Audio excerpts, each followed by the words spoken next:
Est-ce que le Premier ministre a essayé de vous convaincre, essayé de vous appeler? Je ne suis pas président ni coprésident du groupe. Il faut poser la question à un responsable de mon groupe. On peut juger le style.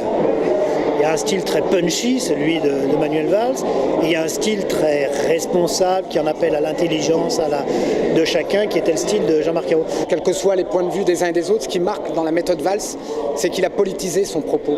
C'est qu'on n'est plus dans le discours sur la vérité économique. Il n'y a pas de vérité économique, il y a une vérité politique sûrement, qu'on peut partager ou pas, mais le fait d'avoir remis en mouvement politiquement le débat est très important. Et moi, depuis le début, j'avais pas besoin d'être appelé parce que j'ai donné mon avis, j'en ai débattu directement avec le Premier ministre. Voilà. Je sais qu'il y en a qui sont appelés, oui, bon, il faut leur demander. On sent quand même, qu'on le veuille ou non, que c'est pas qu'un changement de personnalité, il y a un changement de méthode, il y a un changement de fond, et plus les yeux tournés vers l'avenir que vers le passé. Voilà. J'ai pas entendu de sanctions. On règle pas des problèmes politiques par des procédures administratives. C'est pas ça un débat parlementaire. Le Premier ministre vient d'arriver, je vais lui laisser du temps, mais pas pour faire n'importe quoi, donc j'ai consenti en effet à transformer mon vote contre en abstention. Mais je ne suis pas d'accord avec ce qu'on fait. Mais vous validez la méthode à ce titre, si vous avez quand même changé d'avis? Non, parce que c'est le geste politique. Je ne l'approuverai pas, cette trajectoire de réduction des déficits. Alors après, voter contre ou s'abstenir, ma foi, le geste est là. Voilà, donc je ne l'approuverai pas. C'est quelqu'un qui met de la force, qui met de l'autorité, donc effectivement...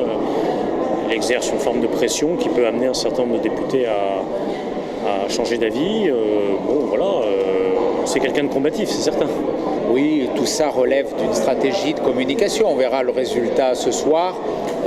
Je pense qu'il manquera très peu de voix à l'UMP pour s'opposer à ce plan, qui est un plan qui n'est pas courageux, qui n'est pas audacieux, qui n'est pas suffisamment ambitieux. Après, Manuel Valls nous a habitués à ses talents de communicant. On l'a vu pendant 2 ans à Beauvau, où il a laissé croire qu'il était efficace pour lutter contre l'insécurité, alors que jamais les chiffres n'avaient été aussi mauvais dans notre pays. Donc là, il utilise un peu les mêmes méthodes. Il a dramatisé un vote dont il connaissait par avance le résultat positif. Ce soir, tout le monde saluera son succès alors que tout était joué d'avance.